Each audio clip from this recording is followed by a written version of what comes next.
Hi, everybody. So, it's tough to follow Jim Steranko, but I have no control over when they schedule me. I'm glad you're here. My name's Marc Nobleman. I am an author, and I have a pretty crazy story to tell you. Some of you may know something about this, so before I start, raise your hand if you know about Bill Finger. And who's seen the documentary? Okay. That's good, actually. I'm glad that more people haven't, because then this will be more of a surprise for you. So I'm going to tell you the story, and then we'll talk about it. I'll open it up for questions. And I don't like to sit at a table by myself, so I'm going to stand if that's okay.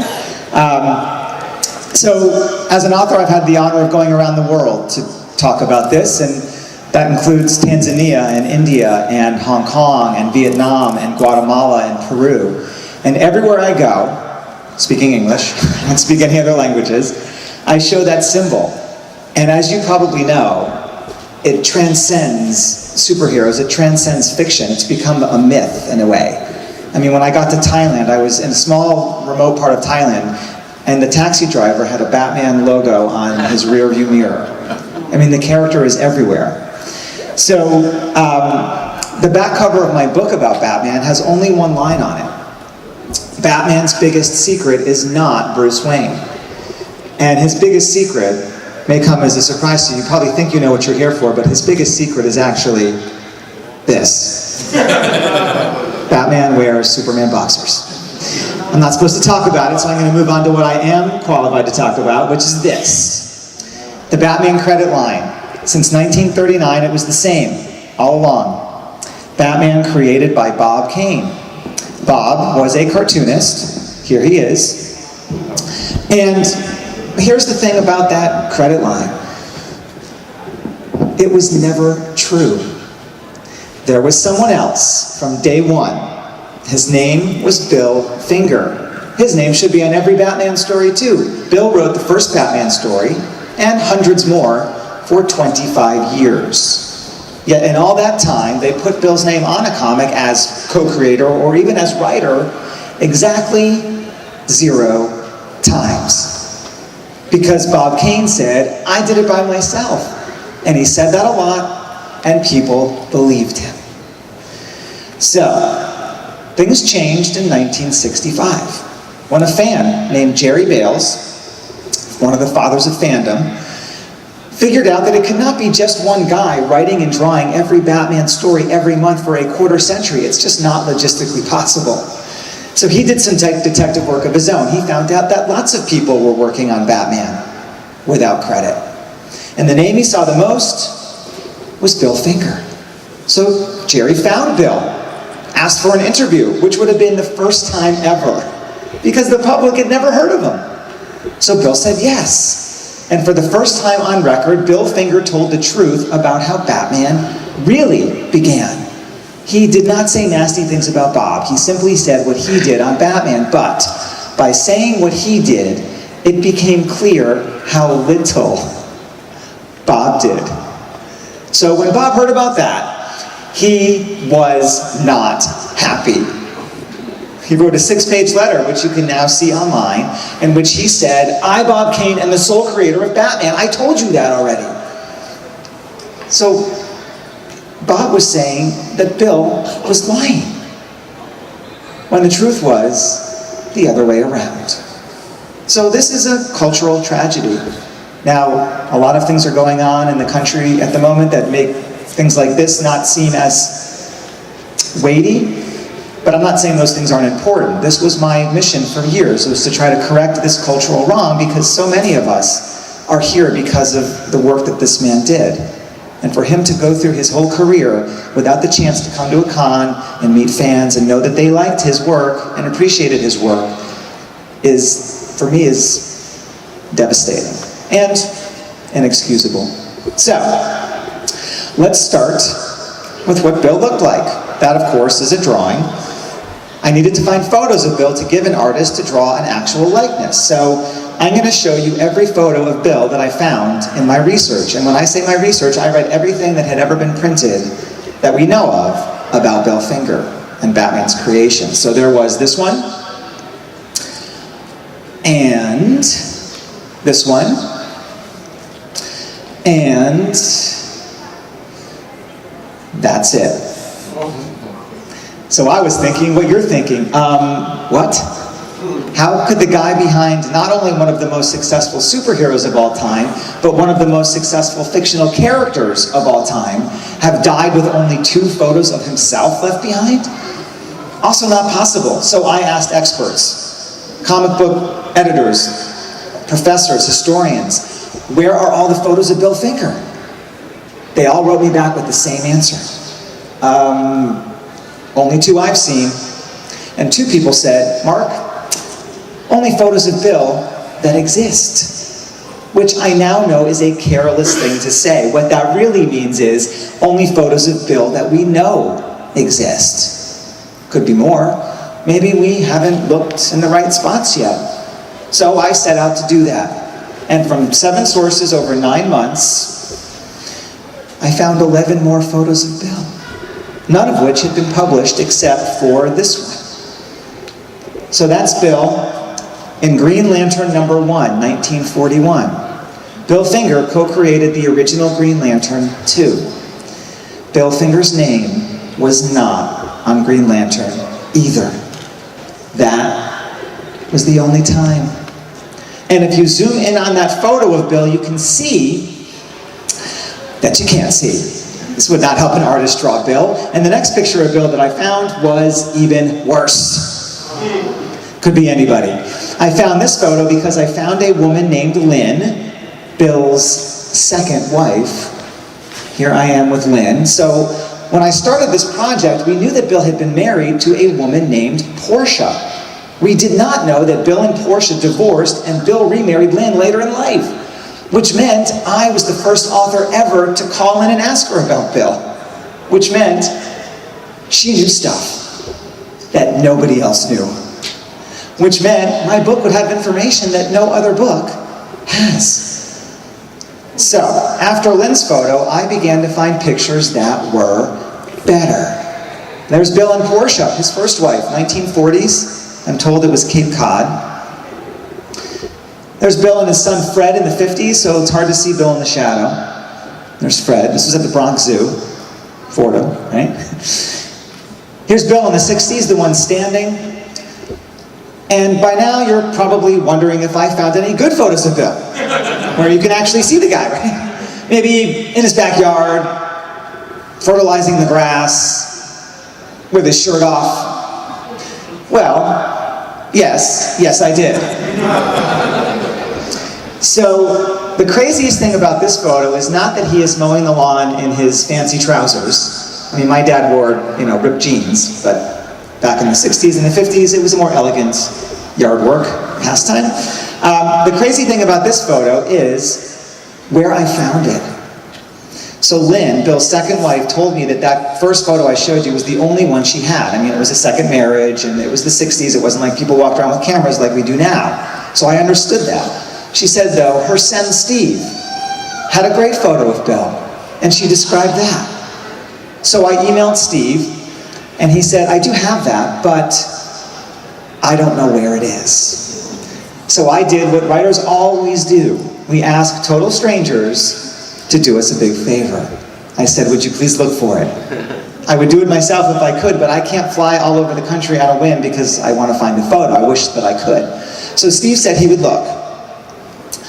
7 months later, he emailed back and said, I found it. And I'm thinking, don't rush or anything, deadlines, but don't worry about that. Instead, I said, thank you so much, and I emailed him a bunch of questions, including, where do you live? And it turns out that Steve lived in the same town as me. This was 5 minutes away the whole time. I could have gone to look for it, I could have offered. So this kind of thing makes me crazy, because it makes me wonder which of you has a photo of Bill Finger in your attic right now. There are more out there. And some people don't know that they have them. I mean, some of the people that had these did not know that they had them, or what their connection to Bill was. So, first photo of Bill I looked for, I thought I'd find in 5 minutes, because it's a photo that everybody has. A yearbook photo? So I called this high school in New York, and they said, Mark, we've never found that photo, which sounded strange. So I went there myself. I looked through a bunch of old yearbooks. I saw a bunch of people with the last name Finger, but none of them were Bill Finger. School seemed to be right. I was confused and disappointed, and I left. And then, when I was next speaking with Lynn a few weeks later, by chance, she told me something that she may have been the only person left to know. She said that Bill was not his real name. His given name was Milton, but he did not like that, so he changed it after graduation. So I told this to the school, and this is what they emailed back. Bill Finger before he was Bill Finger, which means I looked right at him, and so did they. Which means you can be looking for something and find it and not even know it. It's terrifying for a researcher. So, where does this come from? Why do I care so much about Bill Finger and Batman? Well, I'll show you my credentials. It's because this was me in another backyard. And I was not Robin just that one time. There was also this time, and this time, and this time. Yeah. My family is so proud. But you're my people, so you understand. Now,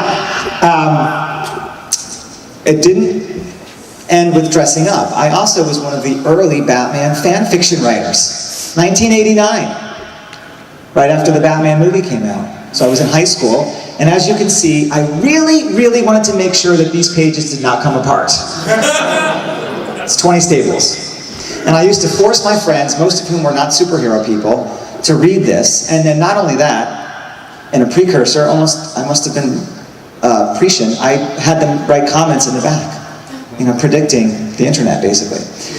So the back, I didn't have a picture of that, but the back page is all my friends, trying to be nice and saying, good job, but I don't really know what you're doing and why I'm friends with you, but thank you for showing this to me. So, let's peek at a couple of things that are hidden and not so hidden here. Starting with Batman, as created by Bob Kane. Bob drew the first picture of Batman. It looked like that. I do not have compliments for Bob, other than this. He had the ability to recognize other ability. Not everybody can do that in the arts. And he knew that this was not good enough. And certainly a lot of people can't do that in the arts. He knew who to call. His friend Bill. So even though Bill was the writer and Bob was the artist, it was Bill who transformed Batman from that into that. Your Batman. And that was what Bob went to national with, the precursor of DC Comics. He had only a sketch. He did not have a story, he had no personality, he had nothing. So what he had was a drawing that he made based on Bill's ideas. And when he sold that idea to the company that would become DC Comics, he did it by himself. He did not mention Bill. They had no idea that Bob was not doing all this by himself, until some of Bob's and Bill's peers would tell editors, by the way, you know that Bob is not really writing all this, right? And they found out about Bill, and within about a year or so of the debut of Batman, National hired Bill away from Bob, essentially. Said, you're still going to write Batman, but you'll just report to us. So from that point on, Bill and Bob were not really working together directly. They probably talked about stories for a while until things went south. So the craziest thing about all that is, it wasn't that Bob was just not drawing the stories, or writing the stories at the beginning. By about 1943-44, he wasn't drawing the stories either. So by the late 40s, Bob was neither drawing nor writing any of it, and was the only person getting credited. In fact, Bob did not write a single Batman story in his life. And it wasn't just the first Batman story that Bill wrote. And oh, by the way, in case you missed it, there's Bob's name on the cover. And again, it wasn't just the first Batman story. He also wrote the first appearances of Robin. That one's not me, by the way. You should be thankful that my shorts were not that short in any of my photos. The Joker, the Penguin, Catwoman, the Riddler, who is here today, thank you, appreciate your appearance. He also wrote the first stories with the name Bruce Wayne, Dick Grayson, Commissioner Gordon, the Scarecrow, Gotham City, the Batcave, the Batarang, the Batmobile, Batman's origin, the nickname, the Dark Knight, all Bill, all anonymous. So when The Dark Knight, the Christopher Nolan movie, was in the works, before I had even sold my book, nobody knew who I was in this business, I actually emailed DC Comics, the high-ups at DC Comics, and said, I'm writing a book about the creation of Batman. I know the film's coming out. Are there plans to mention Bill in the credits of the film? Because he was the one who coined the nickname. And then I got an email back, and it said, thank you for your interest in our creators and our characters, but there are no plans to credit Bill in The Dark Knight. And then I wrote back and said, I understand the position that you're in, and to be clear, I'm not suggesting that you use the term co-creator, which I know is open to interpretation. I'm simply saying I think it would be fair and correct to say the Dark Knight is a phrase that was first used in a story written by Bill Finger, and I think it was Batman #1, 1940. A simple statement of fact, which that you can back up by looking in things that DC had published. And he wrote back and said, with all due respect, we are not having this conversation. Whoa. I give credit though, because like I said, I was not someone that was known to them, and that person had no obligation to write me back at all, let alone twice. But still, I thought maybe this was one way to, frankly, get people to pay attention to my book, to know that there's more to this story, but mostly because it was the proper thing to do. So, here's Bill at work back in the 40s. Now, if you were looking at this drawing without me, by the way, the book's illustrated by Ty Templeton. I was extremely honored to get to work with him. Right? I had a short list of people that I would love to work with on this book, and as you might know, at least in children's publishing, this book was published primarily, first and foremost, as a children's book, but in my opinion, books that are nonfiction for young people are for all ages, especially a topic like this, which had no other book on its subject. So I had this short list of people. Not all of them were comic book people, because I did a book previous to this on the creators of Superman, and I did not want a comic book artist. Because my point in doing these books in the format that I did was to help validate these characters beyond our world.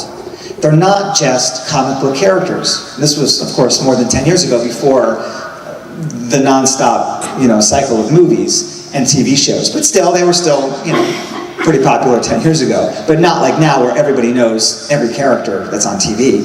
So I wanted to show that it didn't have to look like a comic book just because these characters originated in a comic book. But I did have Ty on my list, and to his credit, when I reached out to him, he did not know who I was. He wrote back and said, dude, I'm a huge Bill Finger advocate. If I have the chance to do this, I'd be honored. And I was then honored that he was chosen. I didn't get to make the final say. I just said, these are my top people, and they chose Ty. So, he's a good guy. If you don't know him, he's a good man. So, if you looked at this without me, you wouldn't study it. You wouldn't wonder if that's accurate, if this is how Bill's desk really looked in the 40s. You wouldn't even notice this little thing next to the typewriter. And if you did notice it, you wouldn't know what it was.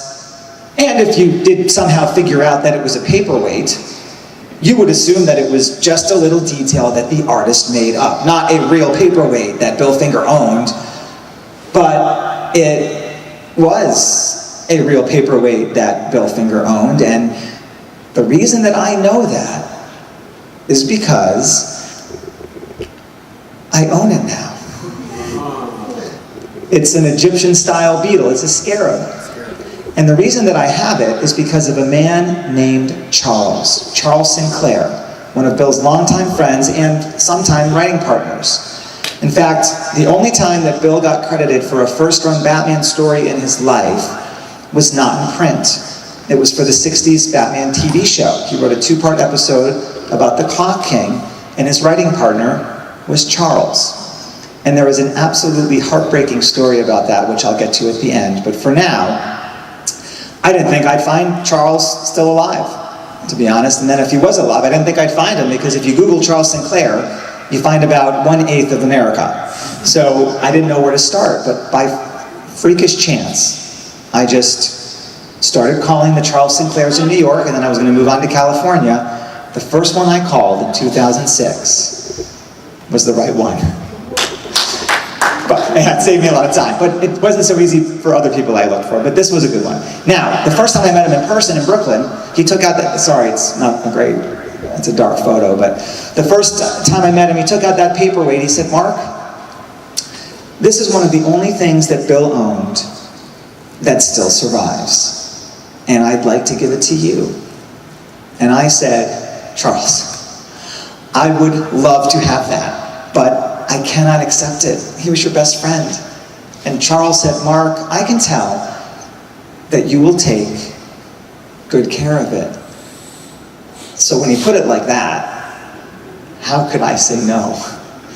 I put it on my desk because I wrote a book about the guy whose desk it used to be on. That's where it is right now. That's where it will stay. Now this little hunk of metal, it's not a valuable piece of metal in and of itself. In fact, I found out later that Lynn, Bill's second wife, remembered it and had remembered buying it at the Museum of Natural History in 1970 as a gift for Bill. So it's just a piece of, what would it be? Bronze, iron, I don't even know. So, but it has taken on this mythic quality, mythic state in my little families, to the point that my daughter, who's now 14, when she was 7, out of the blue one day, she said, "Daddy, if we ever have a fire, and I can grab only one thing, I'm going to grab Bill Finger's paperweight." And I said, "Sweetie, that is so thoughtful of you, but if we ever have a fire, just get the hell out. I'll grab the paperweight." So that's how much this story has seeped into my family life. So my wife loves it. Now, this is the only thing that was written about Bill after he died. So, to be clear, Bill Finger died with no mainstream obituary, no funeral, no gravestone, no kidding. And this was in 1974. Just on the cusp of fandom becoming the powerhouse that it is today. I feel if he had lived a few more years, I wouldn't be here. You wouldn't have needed me. Someone would have done it years ago. So that was run in a DC Comics publication called The Amazing World of DC Comics. It was a fanzine kind of thing, oversized. And I'm glad that he got that. But obviously most people would not have seen that in 1974. It's just staggering to think that the man who created Batman got no mention in the mainstream press. Nowadays, if the guy who wrote the 6th episode of the 4th season of SpongeBob SquarePants died, that would be on the top of your Twitter feed, and I'm sure deservedly so. But things have changed radically in who we pay attention to and what we think of creators, not just characters, but the people behind them. So I asked Charles, Bill's friend, why no funeral? And Charles said, "Oh, Mark, I don't think we want to talk about that." And I said, "You're probably right. I know it's hard, but I have to ask." So Charles said he thought that Bill was buried in a potter's field. I had not heard that term in 2006, and as you might know, it's a cemetery with no gravestones for people who don't have money or family to help them. So very often homeless people, other people that have no kin. So the Potter's Field for people who die in New York is on Hart Island in Long Island Sound. You can't just leisurely go there. You need permission from the city and a boat, obviously. And I didn't have any of that, so before I even tried, I looked it up, which brought me down. The thought of Bill Finger ending up here after an already hard life was heartbreaking, which makes me all the more happy to report that Bill did not end up here. I found out that he actually ended up here, on the other side of the country. That's Oregon. And the reason that I know this is in my research I found two people who have never met, but who separately told me the same story they'd heard 30 years before. And this is what they said. They said that Fred, Bill's son, boy at the zoo, grew up, was living near that beach at the time, took his father's ashes to that shoreline and spread them on the sand in the shape of a bat. And we almost lost this story. If I didn't find these people and ask certain questions, this memory would have died with them. They weren't writing a book. They weren't writing it down at all. They didn't think anybody cared. Makes you wonder what else we lost in recent times. So that's not a big funeral like what Bill deserved, but I think we would all agree it is light years better than a potter's field. So let's compare this with Bob Kane's final resting place. He died 25 years after Bill, buried in California, and this is his grave. We will not read the epic novel in full. Who's got that kind of time? But I'll give you part of it. God bestowed a dream upon Bob Kane. Blessed with divine inspiration and a rich imagination, Bob created a legacy known as Batman. Bob Kane, Bruce Wayne, Batman, they are one and the same. Bob infused his dual identity character with his own attributes: goodness, kindness, compassion, sensitivity, generosity, intelligence, integrity, courage, purity of spirit, a love of all mankind. I mean, Trump's gravestone will be more understated than that. It is appalling. And Bob had the chance all along, even at the end, to set the record straight. But instead he chose to have carved into stone the same myth he'd been telling his whole career. Which means if Bob did not do the right thing, and Bill could not do the right thing, then the responsibility falls on the rest of us. Any one of us is the expert now, simply because we know the name. So if you see that credit line, Batman created by Bob Kane, it's up to you to turn to whoever you're with and explain, another name should be there. That's how history is corrected.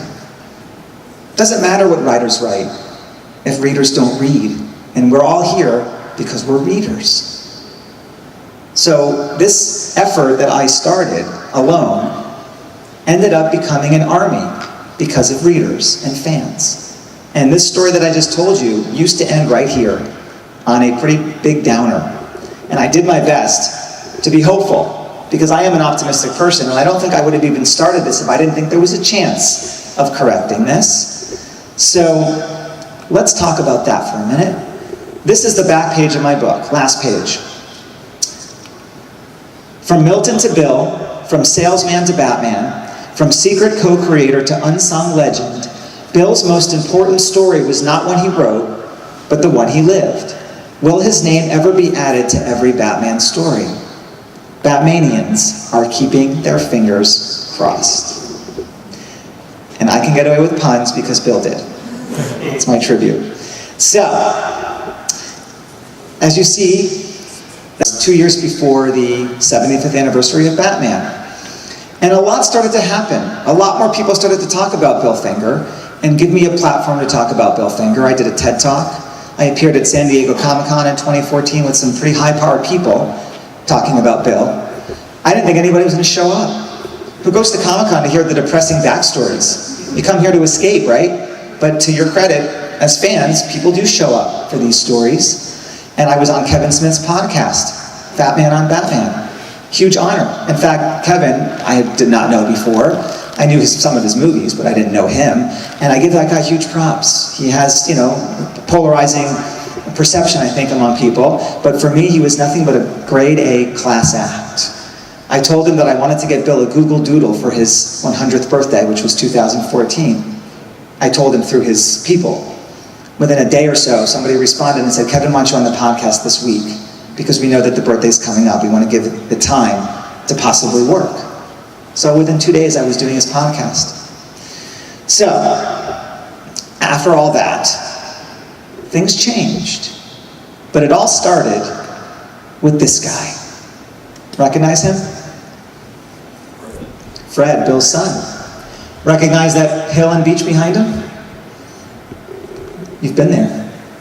Now, when I started the research, I learned 3 things about Fred Finger that would change the course not only of my little book, but of something way bigger than that. And I am talking day 1 of research. So here's one of the few photos of Fred that I found. It was the 70s, you have to forgive him. So I learned on day 1 that Fred was Bill's only child.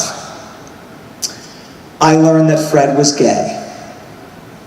And I learned that Fred died in 1992, which to me implied he was probably the last person in the family.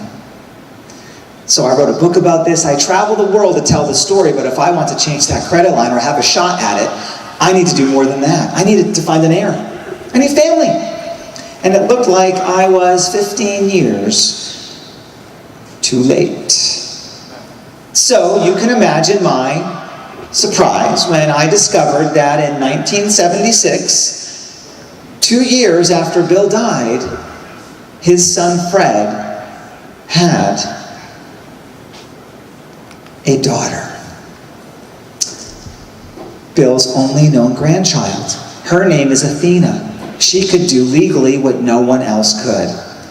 So I found her. Took a while, but I found her. And I told her why she was important, not just for her family, but for fans. And I asked her to contact DC Comics. And she said no. And I said, please. And she changed her mind. So they had a long talk, and of course I'm simplifying things right now, but took about 8 years on and off, and when they were done, DC Comics made a historic announcement. You now know, if you didn't before, that Bill Finger had been anonymous to the public for 76 years. Well, after this, DC said they would officially, despite the odds, despite what they said on Twitter, add Bill's name to Batman, which is unprecedented in comics history. They have added credit lines to characters that did not have them before. They have never changed one. Certainly not one that I know of, and certainly not one of an A-list character. And you can all figure out the reason why. So as you can see, it was almost 3 years ago to the day, and the new credit line began appearing almost immediately. From then on, every Batman story, whether it was a comic, a book, a video game, a TV show, or a movie, had the proper credit line, or a version of it, and the way that it should have been from the start. Batman created by Bob Kane with Bill Finger. And as you can see, thank you. So there's Gotham. That was the first, well, technically the second TV show to show Bill's name. The first was one of those robot chicken specials. Beat it by 3 days, which is fine. Batman vs. Superman was the first Batman movie to have Bill's name in the credits, and when I speak to kids, which I do a lot, they always ask me about this, and they say, what'd you think? And I say, my favorite part was when they showed Bill's name. It was in the first 5 minutes, and it was all downhill from there.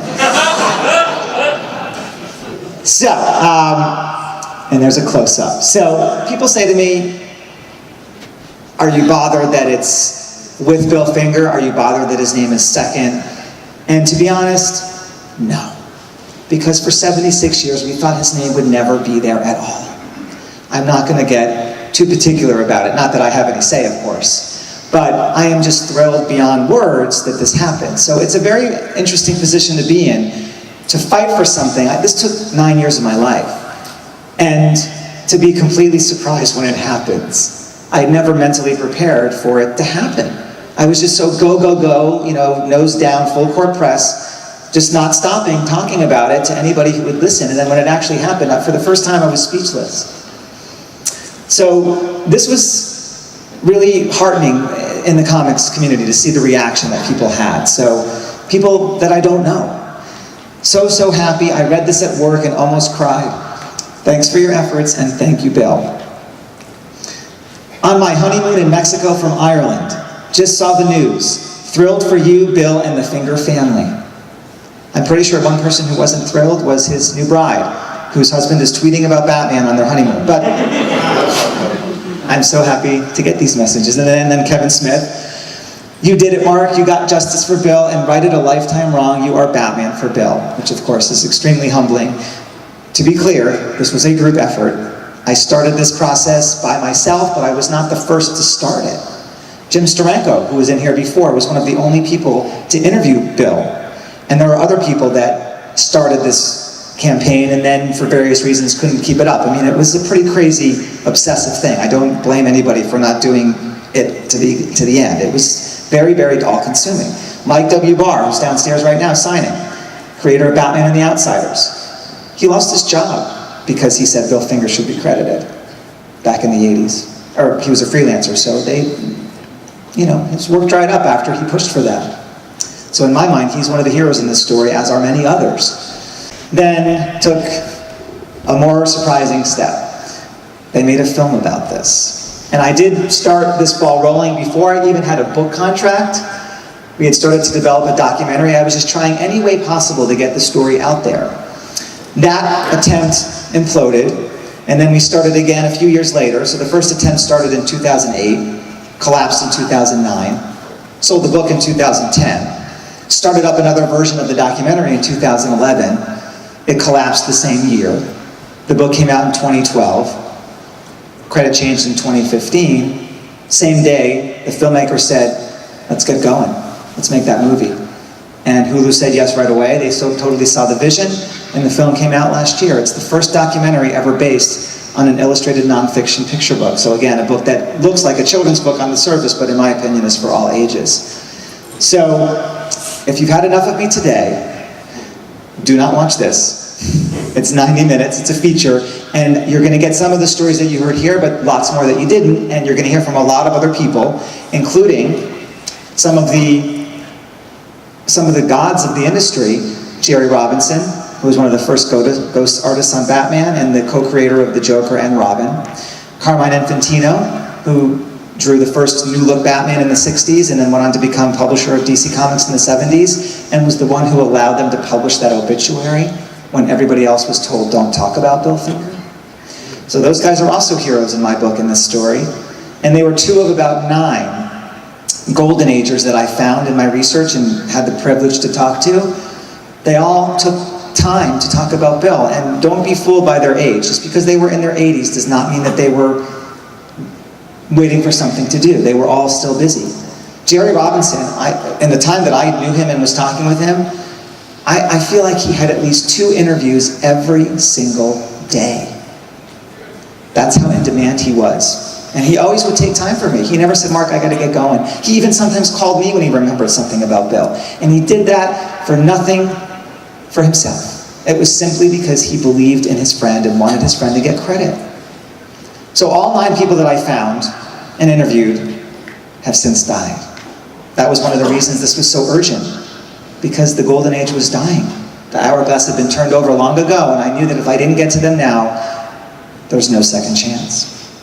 So the response to this film was even beyond overwhelming for me. I had never been involved with any kind of film, even a relatively small-time documentary. The metrics of it are so much bigger than even the biggest book that I've ever been involved with. So when this movie came out last May, I'm not exaggerating to say I was getting a tweet a minute for 3 weeks. Not all positive, but mostly positive, I'm happy to say. But it was just such a moving story for so many people. Just finished Batman and Bill. Batman has influenced my entire life, and I had never heard of Bill. I cried the entire film. Your documentary was the most moving thing I ever watched. Batman was the center of my family's core. Your documentary has me in tears. I stood up and clapped at the end. I didn't expect to cry 5 times during Batman and Bill, but here we are. There were a lot of them like that. One voice changes everything. I love this. And thank you. And not about myself, but about any of us. Like I said, I was and pretty much still am nobody. But I had an opinion, and I didn't stop sharing it. That's how things change, not just in comics, in life. So that's what I do in my life. That's what I teach my kids, is that you have to speak up no matter what people say to you. I had a lot of people along the way that said, Mark, you're wasting your time. You seem like a nice guy, but dude, give up. It's never going to change. If it was going to change, it would have already changed. So, and here we have this one. Watching Batman and Bill, thrilled to be mentioned in it just after Kevin Smith and Kevin Conroy. Still married, by the way. That's Burke from The Honeymoon. I love that. So we're friends now. I've never met him, but we're friends. So, and the story continues. In December, something else happened that had never happened before. In New York City, the city of Bill's birth, in the Bronx, the borough of his birth, I had the privilege of going there with Kevin Conroy and a bunch of other people, including Bill's granddaughter, because something was going to happen that I had pushed for before the book, but nobody listened. And before the movie, but nobody really cared. But then they started to care. So we went there to give a little talk. A lot of kids showed up. In fact, I was told, well, let me get to that in a second. We went there so that Bill's granddaughter, Athena, and Steve, Lynn's son, the man who had that photo of Bill mowing the lawn, could unveil the first street renamed for a comics creator in New York City, which is the superhero capital of the world. It's in the Bronx. It's alongside Poe Park, which was where Bill and Bob used to brainstorm Batman stories, which is where I went 12 years ago doing research, again, by myself with no guarantee of a book contract, just walking those streets, looking for information and hoping that one day something would change. And to go back and see this was, again, extremely moving for me. And I'm happy to say for a lot of people. The New York Times covered this, and I was told they never cover street renamings. And it was a turnout of over 100 people, and I was told that the council member who was involved with this, his name is Richie Torres, and by the way, I'd remember his name because I'm pretty sure he's the future mayor of New York, if not governor of New York. He's a great guy. So he said that, usually just a few people show up for a street renaming. We had 100 people. So there I am with the sign. I didn't get to keep one, but they made 2, one for the street and one for Athena, so I got to hold it, which was cool. That's Poe Park. And there's the New York Times covering it. There's the crowd. And then we got a tweet from a gentleman named Mark Hamill about the street renaming, and then a few months later we got another tweet about my book. And I've never met Mark, and of course he was the voice of the Joker, but for me, of course, he's first and foremost Luke Skywalker. So I showed this to my kids, who at the time were, 13 and 9, and they said, wow, so when do we get to meet him? And I said, let me explain how Twitter works. Never, but cool, right? So I'm going to tell you one more story, then we'll talk. So, going back to the beginning, I was desperate to find out who Bill was as a person. We knew the broad strokes of what he did for Batman. I didn't discover anything new there, but we knew nothing about the man. We didn't know about his personal life, before Batman, after Batman. We didn't know about his family. We didn't know about his birth. We didn't know about his death. That's what I was looking for. So that's why I wanted to find people who knew him outside of comics, like his second wife and other people that might have known him. They have stories that would never have been shared publicly. And I wanted to find photos, as I talked about, and I wanted to find handwriting. Because there's something about that, right? To see someone's handwriting. And I'm not talking about a script, I'm talking about something personal. And I asked dozens and dozens of people that might have had something, and only one did. And that was Jerry Robinson. So he invited me to his apartment in New York, 2006. This was even before my Superman book had come out. So to say I was an unknown quantity is understating it. I mean, for all he knew, I would never amount to anything. But he welcomed me into his home to talk, and he then told me about this handwriting. I asked him, do you have anything? And he said, well, you know, I do have a guest book from the 1940s. They had an apartment in the city, and it was apparently a pretty hopping place. They had a lot of parties there. And he took out this guest book, which was obviously showing its age, 1940s. Pages were loose, but all, you know, kept them together. And when I say priceless, it had almost every golden age great you can think of who had signed in, and not just signed in. It was a different era. They sometimes wrote a full page in beautiful prose, or drew a full page ink drawing, which would have easily taken a while. You know, they show up at a party, they have fun, and then they sit down and draw for an hour. And one of those entries was Bill Finger. Dear people, I come up here as a guest. Is Jerry hospitable? He is not. He goes out of his way to beat me at darts. I go home with a heavy heart. Bill Finger. P.S. I just beat him. P.P.S. Now I'm light again. So when I saw that in 2006, and many times after, I got the chills. Not just because it was Bill's handwriting, but because he says, now I'm light again. His life was anything but light.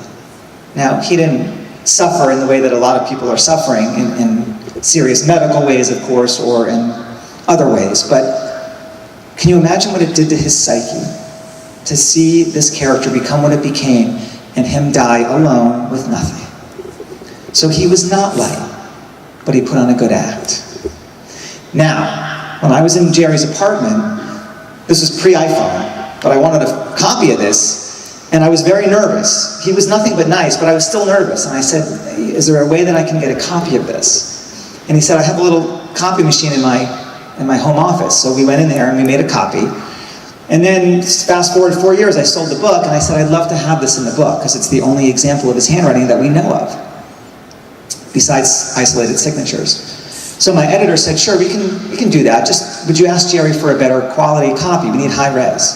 So I called Jerry, and Jerry said, oh, I'm sorry, Mark, I can't do that. And I said, okay, that's fine, but may I ask why? And he said, well, I don't know where it is. And I said, you lost the book? And he said, no, I have the book. I can't find Bill's page. So I practically dropped to my knees and thanked something that I had that copy, because who knows where it went? Maybe it's still not. I don't think they found it. So I use this as a beacon for myself. Whenever I'm scared to ask somebody something, I force myself to think of this and say, don't wait. Don't even wait a day, because you never know what could happen. So this is now the only known copy of it in the world, until hopefully it turns up in his archives. So thank you for coming and hearing a story about how it all began.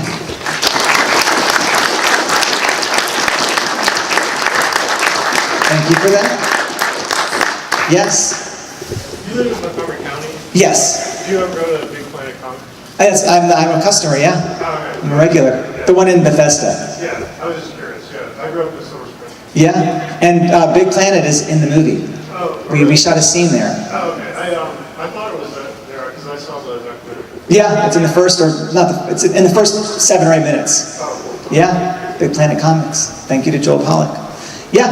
Is it available exclusively on Hulu or other outlets? It is exclusively on Hulu, and they offer a free trial. You can sign up for 30 days and then cancel if you don't like what you see.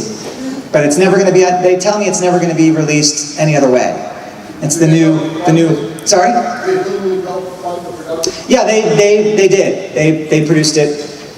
And to be clear, I'm not the director or the producer. I'm in the movie, but I didn't create it per se in that sense. Yeah. Hi there. Hi.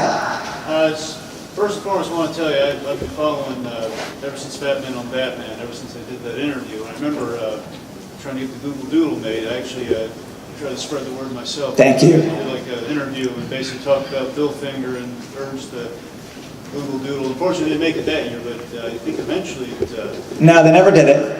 That's okay though. We did other things. Anyway, so yeah, that and when I heard the documentary announced, I lost my mind. Like, oh my God, it's so cool. Of course, the good news and everything. I won't spoil it for anyone who hasn't seen it, but that ending, it's amazing. That's also one of my favorite parts of the movie. Thank you. Going on the credits, great, but I mean, just that opening scene of that movie is just fantastic. Anyway, sorry, I'm going here. My point Yes. is after the success of the documentary and all of this, are you gonna re-explore it in some other venues, like maybe like a TV movie or a biopic or something down the line, you think? Okay, so the question is any talk of a biopic or a TV movie, and I have talked with people. It would be lovely, but I've also done that before with other projects, and it's a tough grind. So I'm optimistic, as you know. Maybe one day. Thank you. Yes. You talk about a little about what Bill Finger was like in real life and in his interactions with people. Yes. So the question is, what was Bill like as a person? And that was what I really needed to get at to write a book about him. You can't just say, then he did this, and then did this, and then did this. You have to have his, his personality. So professionally, he was very deferential. As I think you could probably infer, because otherwise maybe his name would be there already. He would have spoke up for himself. And that is a flaw. I mean, he's my star here, but he's not blameless here. It's not just Bob's fault. We're all responsible for our own destinies to some extent, right? So I was hoping to find evidence that Bill had done something on his own behalf, and I did find one letter, which is on my blog if you want to Google it, that he wrote in 1965, typewritten, to a fan, in which he said that when Bob came out in the 60s and said that Bob did it all by himself, after Bill had already been flushed out, when Jerry Bales interviewed him, Bill says in this letter, I called Bob and I quite angrily jogged his memory about what really happened, and I invited him to dinner so we could talk about it. And I was thrilled to see that because it showed some backbone. Now, we'll never know if that dinner happened, and if it did happen, we will certainly never know what was discussed. But we do know that it didn't change anything, because 9 years later, Bill was dead with no credit. Privately, I think he was a little bit more lively. I mean, Lynn, his wife, said he wasn't the life of the party, but everyone was interested in him. He was charismatic. People were drawn to him. He was good looking. He was self-educated, so he had something to say. He was an avid reader. He loved foreign films. I mean, he was a cultured guy, but not a look-at-me kind of guy. Yeah. In addition to the with Bill Finger credit, are there royalty payments going to Athena now? So the question is, does Athena get royalties? When I met her in 2007 and convinced her to contact DC Comics, within 1 month, they were sending her royalty checks for reprints of Bill Finger stories. 1 month. And I have to give credit because they asked for a proof of identity. They needed to know that she was related. But there was no lawyer involved. They just did it. Now, to be clear, that was great, but it was money for reprints of Bill Finger stories, not a monthly occurrence. So it was better than what she was getting, which was nothing. It was not what the family deserved. So now, with the credit change, that's been adjusted. In the back, the white shirt? I just wanted to say thank you for this. I've always said Bob Kane is the greatest supervillain in comics. But my question is, why is he credited as with Bill Finger instead of and Bill Finger? So the question is, if you didn't hear, is why with and not and in the credit line? There's been no public statement about that. My interpretation, and I think a lot of people's interpretation, is that the company wanted to do the right thing after all these years, but they also have to cater to the Kane estate as well. In our heart of hearts, Bill's name should be first, maybe even alone on some days. or at least an and not a with, but all of that would diminish what Bob had established in his contract. Now, it doesn't mean that that was all valid, but there's a certain, you have to pay a certain, props to, not props, I think you know what I'm getting at. We had to do it, I had nothing to do with it, I shouldn't say we, but they did that to cater to both sides. Get Bill's name there in a way that probably wouldn't enrage them so much. Although we don't know because they've never made a statement about it. Yeah, in the beret. You got to meet so many people who met Bill and interacted with Bill and spoke with Bill, but I think it's kind of sad that you never got the chance to speak with Bill yourself. So my question is, if you could have met Bill in person and asked him one question, what would you have asked him? Did you fight harder? Did you do something that we don't know about? I mean, first I would thank him profusely. I wouldn't start with, a question like that. But if I had only one question, I would want to know if he did more for himself on his own behalf. He wrote a selfless character who devotes his whole life to helping others. I want to know if he helped himself. Yeah. Yes, I actually have his, not with me, but it's on my blog. I have his medical examiner report. He had a heart condition, and I don't blame him. After what he went through, he had several heart attacks, and he also had a couple of, he was hospitalized a couple of times in the years before he died, maybe for some mental issues that were not probably well discussed or diagnosed. Yeah. Were you able to find documentary evidence to support what you found about his role in all this, or is this mostly based on recollections of people at the time? This is a very important question. Did I find documentation of the beginning of Batman? And I did not, but nobody has, and everyone is going on the same path. We're believing what both Bill and Bob said, and their stories align. It just didn't align in Bill's lifetime. When Bob published an autobiography in 1989 to capitalize on the Tim Burton movie, which, by the way, he did not write. Like most things his name was on, he didn't do it himself. He had an author named Thomas Andre, who's in the movie, who's another hero in this story. They both said the same thing. Bob just said it after Bill died, that there was the two of us in an apartment, and Bob had an idea for a character named Batman. He drew that red sketch, and Bill changed it. Bill made suggestions. Bob gave him credit for changing it in print. He even said that Bill's the unsung hero of Batman. His name should be on it. He said that in 1989 when Bill was safely dead and when he didn't think there was anyone left to come and say, well, why don't you make good on that? So yes, it is, that part of the story is based on recollections, but luckily they're in sync. And a lot of what we writers do, unfortunately, it does have to rely on memory. Memory is notoriously unreliable, as we all know. I've seen cases where I've interviewed people and their own story changes from month to month, not because they're playing with me, because they don't remember. Just as an example of that, when I was in college, I kept a journal. Not like a pouring my hearts out diary type thing. It was just a list of what I did during the day, basically. Funny stories. So I wrote every night in that journal for all of college. And then I would go on and tell stories from college like we all do, the best stories. And if I went back and revisited that journal, I learned a couple of times that I was telling my own story wrong, a story that I had written down the day that it happened, and not long ago. So imagine going back 75, 80 years, but Charles, Bill's friend, his memory was like a steel trap.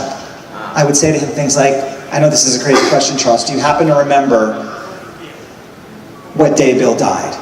And he said, he died on a Friday. I know for sure it was a Friday because, like he told me about his job and some circumstance with his job, and I looked it up and he was right. And other things like that. And his story never changed. Over the 10 years I knew him, if I asked him a question again just to test it, his mind was a steel trap of information. Yeah? Is there enough source material remaining to write a more full-length biography? Yes.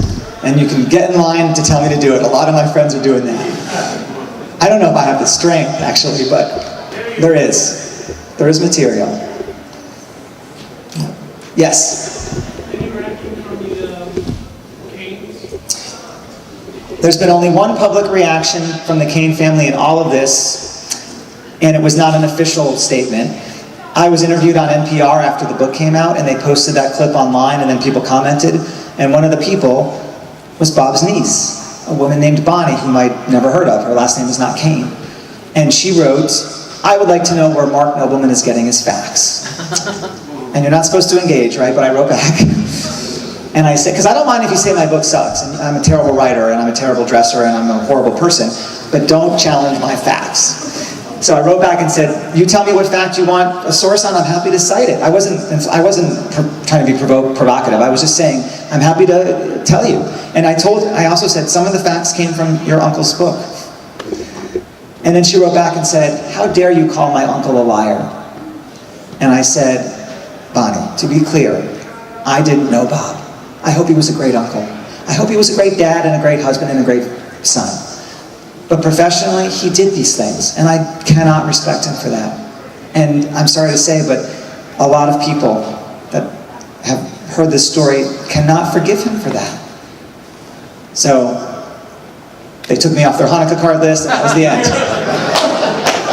Yes, John. I was wondering if you could talk a little about what the gap of time was when you started writing the book and when you finally sold the book. How many publishers did you have? Right, okay. I will do that, but does anybody know what's in this room next? I don't want to take up, because is it right now? 1:15? Okay, I'll just go for another 2 minutes, and then I think we should get out so that maybe you're staying for Frank Miller, but give him a chance to set up. Started the research, learned about Bill in 2002. There was a Wizard article about him. First time I heard his name. I was an adult. Grew up reading Batman, never heard the name. Decided to write about Bill in 2005. Started the research 2006, wrote the first draft and found Athena 2007, began showing it to publishers the same year.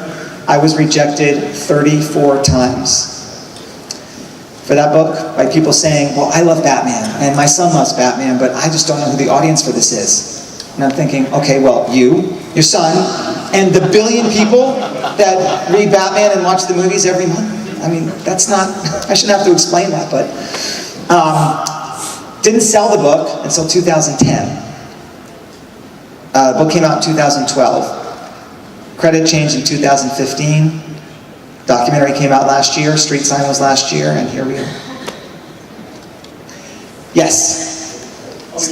Yeah? So I have not yet seen this documentary, but I certainly plan to. You mentioned that Hulu mostly published it and that you were not the director. Right. After I watch it, I'd like to turn to the person next to me and say, this wouldn't have existed without Mr. Nobleman. And since he didn't have creative control, he couldn't put this in the documentary. But the one thing he wished that they mentioned in it was...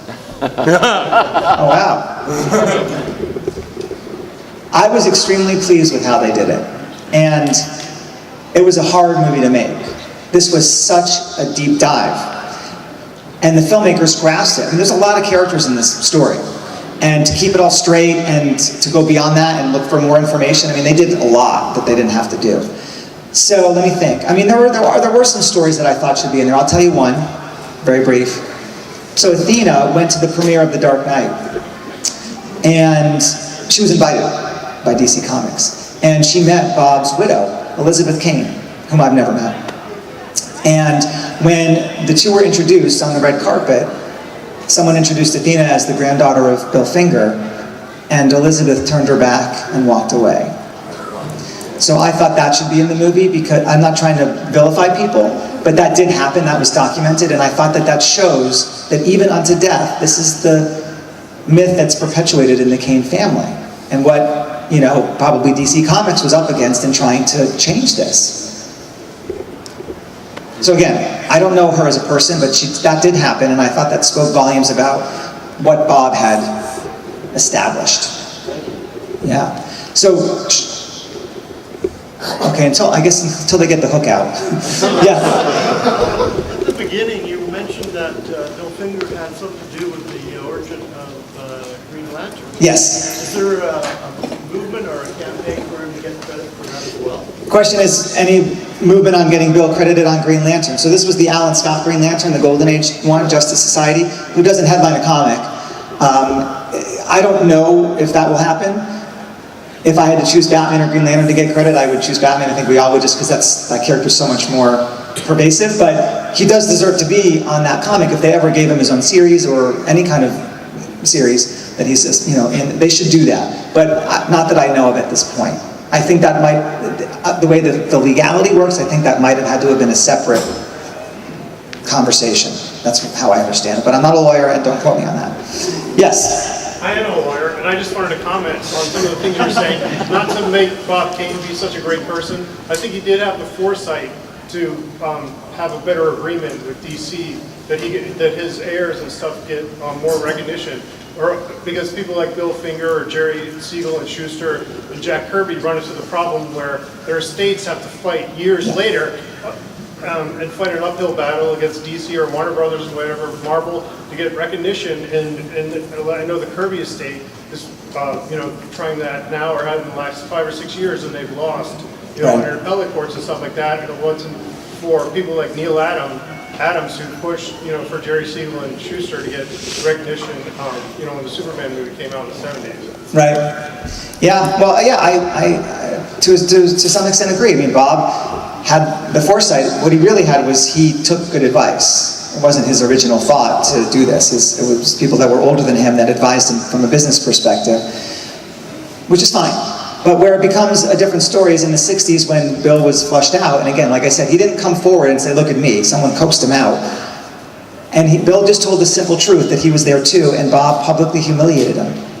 So that's a different story. That's to me where the Bob Kane story becomes inexcusable. I understand what happened in '39. I understand Bob's situation. That's not where he becomes the villain, if you want to be black and white about it. It's in the 60s when he, from his position of power, says that Bill was lying. Yes? I think it's interesting what you say about Jerry Robinson, because he was one of the people behind the Superman co-creators getting. Yes, he was. And he was very, very active in all that, doing negotiations for them, so that he would also do the same for Bill Finger. Well, that's what I feel. I was talking about how Jerry Robinson Superman again and get money. I think if Bill had lived 2 more years, he would have had the same story. Jerry would have seen that it's doable, and Jerry was a different type of person that might have coaxed Bill into doing that.